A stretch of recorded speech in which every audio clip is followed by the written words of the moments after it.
Assalamualaikum, kami dari Set 3 EPPA 2423 Undang-Undang Perkongsian dan Syarikat. Kami terdiri pada 3 orang ahli iaitu Ilya Maisara, Nur Atika dan saya Anis Najwa.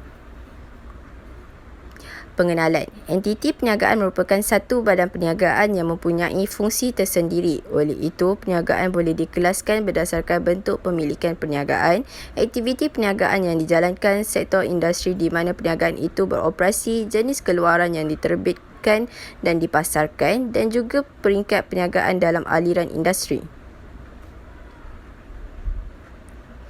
Terdapat 4 jenis entiti perniagaan iaitu perniagaan milikan tunggal, perkongsian konvensional, perkongsian liability terhad dan juga syarikat. Yang pertama, prosedur penubuhan entiti perniagaan. Prosedur penubuhan untuk milikan tunggal. Perniagaan jenis milikan tunggal sangat mudah ditubuhkan dengan kos pendaftaran yang rendah. Perniagaan jenis ini sangat popular dalam kalangan usahawan bersaiz kecil dan mereka sendiri boleh mendaftarkannya di Suruhanjaya Syarikat ataupun melalui talian terus internet. Dari aspek undang-undang, perjalanan perniagaan milikan tunggal ini tertakluk di bawah Akta Pendaftaran Perniagaan 1956, Akta 197 dan Kaedah-Kaedah Pendaftaran Perniagaan 1957.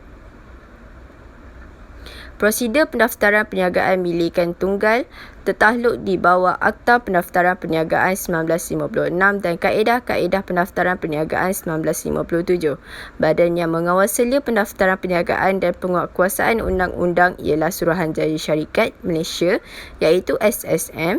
Untuk mendaftarkan perniagaan milikan tunggal, seseorang itu mestilah berumur 18 tahun ke atas. Dari segi amalannya, perniagaan jenis ini hanya dibenarkan bagi warga negara Malaysia dan permustautin sahaja.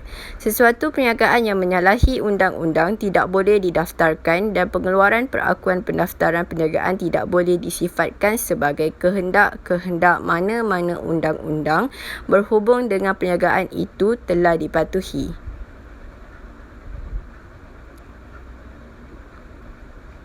Pemilik perniagaan dikehendaki mendaftarkan sendiri perniagaan mereka di SSM atau mereka juga boleh mendaftarkan perniagaan tersebut secara talian terus dengan SSM dalam tempoh 30 hari daripada tarikh penjalankan perniagaan. Setelah perniagaan didaftarkan, sijil perakuan perniagaan iaitu borang D perlu diperbaharui setiap tahun, 3 tahun atau 5 tahun sekali dan pembaharuan perakuan perniagaan tersebut boleh dibuat di mana-mana pejabat pos. Kegagalan untuk memperbaharui perakuan perniagaan boleh dikenakan hukuman penjara selama tempoh tidak lebih daripada 6 bulan atau denda tidak melebihi RM1,000 atau kedua-duanya. Sijil perakuan perniagaan borang D perlulah dipamerkan di premis perniagaan dan kegagalan berbuat demikian boleh dikenakan denda sebanyak RM200. Prosedur penubuhan perkongsian konvensional. Perkongsian sesuai dijalankan bagi perniagaan yang bersaiz kecil dan sederhana kerana proses penubuhannya mudah, kos yang agak rendah dan boleh ditubuhkan oleh perkongsi sendiri. Perjalanan firma perkongsian di Malaysia adalah tertakluk di bawah Akta Perkongsian 1961. Pendaftaran perniagaan perkongsian adalah terletak di bawah Akta Pendaftaran Perniagaan 1956 dan kaedah-kaedah. Untuk mewujudkan sebuah perkongsian, ia perlulah ditubuhkan dan dengan mendaftar penubuhannya di Suruhanjaya Syarikat Malaysia SSM. Penubuhan perkongsian ini boleh wujud dengan pelbagai cara, antaranya ialah dengan persetujuan menjalankan perniagaan antara dua individu. Persetujuan menjalankan perniagaan perkongsian berlaku antara dua ahli perniagaan yang bersetuju untuk menjalankan perniagaan bersama. Secara umumnya, perkongsian ini ditubuhkan bertujuan mencari keuntungan, menambah modal, menggabungkan pengalaman dan berkongsi dalam menanggung risiko perniagaan. Dari aspek perundangan, perkongsian tidak dianggap entiti berasingan dengan perkongsi iaitu liability tidak terhad. Ini bermakna segala urusan yang dibuat oleh seorang perkongsi akan mengikat perkongsian keseluruhannya. Contohnya, jika peminta menuntut wang daripada perkongsian, setiap perkongsian bertanggungjawab melunaskan hutang tersebut. Jika mana-mana perkongsi gagal melunaskan tuntutan tersebut, perkongsi lain hendaklah wajib membantu untuk melunaskannya.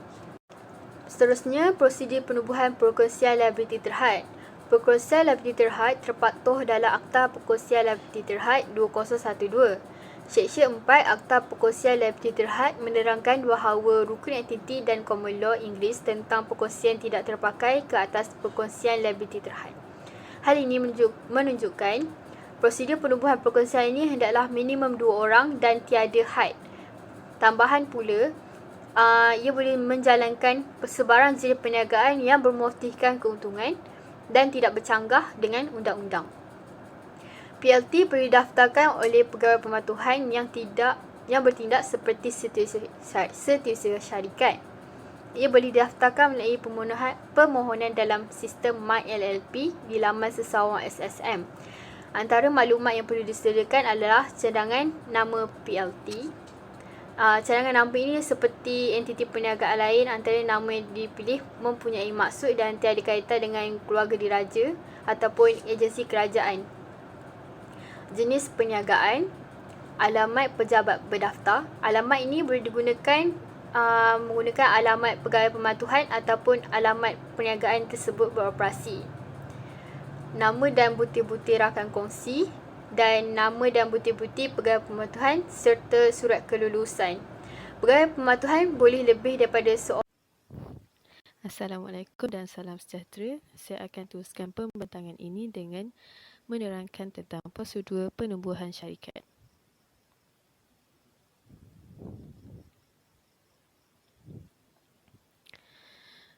Bagi menubuhkan sesebuah syarikat di bawah Akta Syarikat 2016, maafkan saya, slide salah. Kita perlulah ada sekurang-kurangnya 2 orang ahli syarikat dan diterhadkan kepada 50 orang sahaja dalam satu masa. Sebelum sesebuah syarikat memulakan perniagaannya, ialah mestilah ditubuhkan secara sah dengan mematuhi segala prosedur yang telah ditetapkan dalam Akta Syarikat 2016. Langkah pertama dalam penubuhan syarikat adalah ahli perlu membuat permohonan tempahan nama syarikat.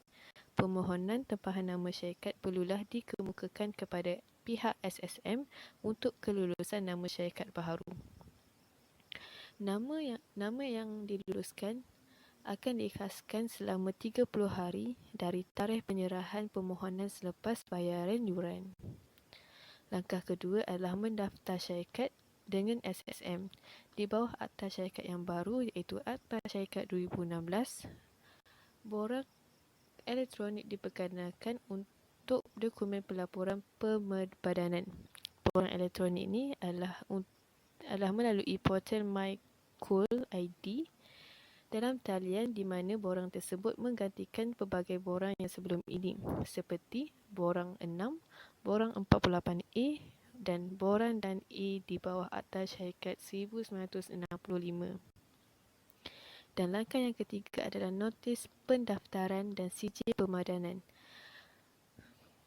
Penerbitan notis pendaftaran akan dilakukan melalui email oleh SSM dalam masa 1 hingga 3 hari bekerja. Ianya adalah notis untuk menunjukkan bahawa sesebuah syarikat baharu telah berjaya diperbadankan oleh SSM. Tidak akan ada pengeluaran sijil pemadanan melainkan ia dipohon secara berasingan dan telah dibayar dengan bayaran yang telah ditetapkan. Maka dari itu, syarikat dapat ditubuhkan setelah yuran diselesaikan. Yang kedua, tanggungjawab entiti perniagaan setelah ditubuhkan. Tanggungjawab perniagaan milikan tunggal, daftar perniagaan dalam tempoh 30 hari dari tarikh permulaan perniagaan. Memperbaharui pendaftaran perniagaan 30 hari sebelum tarikh tamat pendaftaran atau pembaharuan terdahulu. Mendaftar perubahan butir dalam tempoh 30 hari dari tarikh berlakunya perubahan. Pemberitahuan penamatan perniagaan dalam 30 hari dari tarikh penamatan operasi perniagaan atau disebabkan kematian dalam masa 4 bulan dari kematian. Mempamerkan sijil pendaftaran perniagaan di tempat yang mudah dilihat di premis perniagaan utama atau cawangan, meletakkan papan tanda yang mempamerkan nama perniagaan di luar premis perniagaan, mempamerkan nama perniagaan dan nombor sijil pendaftaran di kepala surat, invoice dan lain-lain, mendapatkan lesen, permit dan surat kebenaran sewajarnya daripada pihak berkuasa. Tanggungjawab perniagaan perkongsian konvensional. Perkongsian merupakan liability yang tidak terhad di mana ia boleh merangkumi aset-aset peribadi perkongsi. Prosedur pendaftaran adalah serupa seperti pemilikan tunggal dan menggunakan pakai Akta Perkongsian 1961. Perkara yang terkandung dalam Akta Perkongsian 1961 adalah untung atau rugi dibahagi sama rata antara pengkongsi. Faedah sebanyak 8% setahun dibayar atas pinjaman daripada pengkongsi. Tiada faedah yang dibayar atas sumbangan modal. Tiada faedah atas ambilan dibenarkan. Tiada bayaran upah, gaji, allowance atau bonus kepada pengkongsi.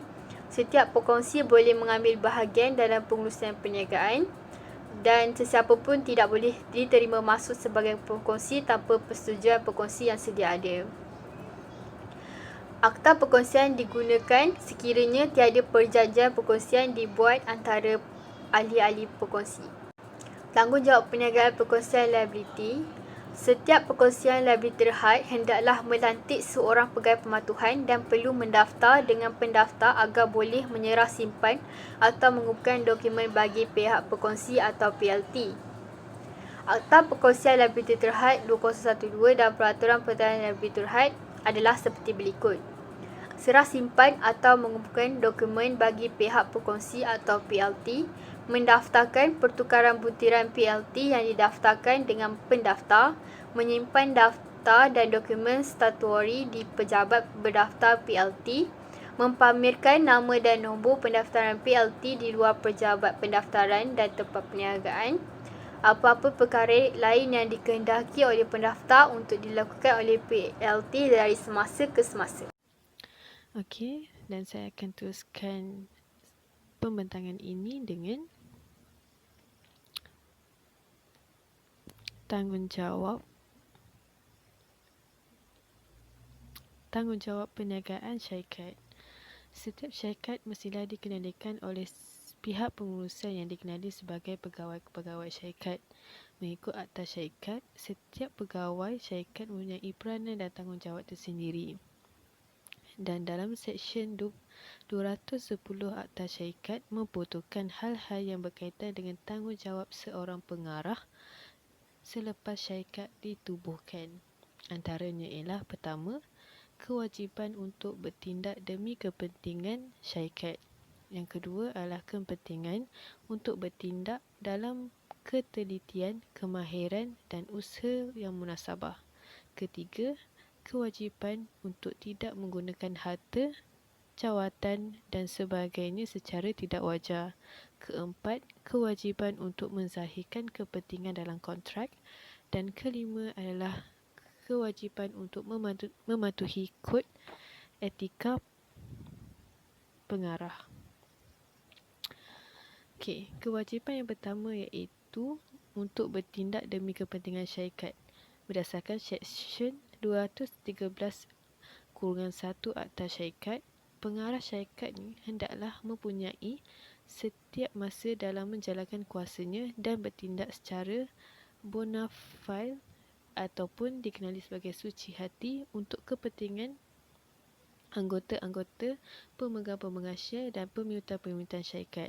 Yang kedua adalah kewajipan untuk bertindak dengan ketelitian, kemahiran dan usaha yang munasabah. Dalam Seksyen 213-2 Akta Syarikat memperuntukkan bahawa pengarah syarikat hendaklah mempunyai ketelitian, kemahiran dan pengetahuan dan usaha yang munasabah dalam mengembangkan bisnes syarikat. Ketiga adalah kewajipan untuk tidak menggunakan harta dan sebagainya secara tidak wajar.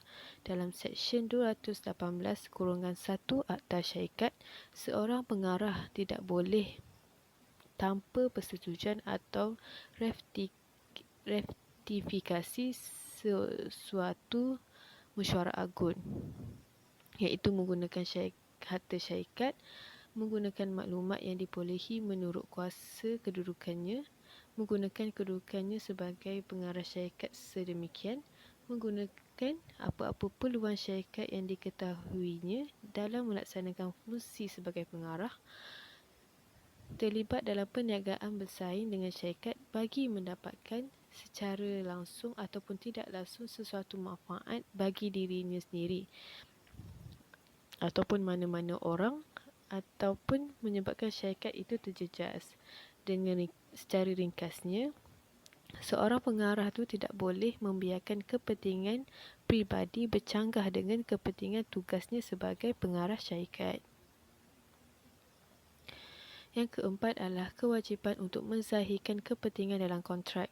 Berdasarkan Seksyen 221(1) Akta Syarikat, tiap-tiap pengarah syarikat yang dalam apa-apa cara, sama ada secara langsung ataupun tidak langsung, berkepentingan dalam sesuatu kontrak yang dicadangkan dengan syarikat itu, hendaklah secepat dapat menyelesaikan selepas fakta yang berkait sampai ke pengetahuan pengarah, mengisytiharkan jenis kepentingannya dalam mesyuarat lembaga pengarah. Dan yang terakhir adalah kewajipan ataupun tanggungjawab untuk mematuhi kod etika pengarah. Seseorang pengarah juga diingatkan untuk mematuhi setiap kod etika pengarah yang telah dikeluarkan oleh Pesuruhjaya Syarikat Malaysia. Kod ini adalah didasari prinsip keikhlasan, integriti, kebertanggungjawaban dan tanggungjawab sosial korporat. Kod etika ini juga dikenalkan bagi menyelaraskan etika-etika terhadap pengarah syarikat di Malaysia. Itu sahaja daripada kami. Sekian, terima kasih.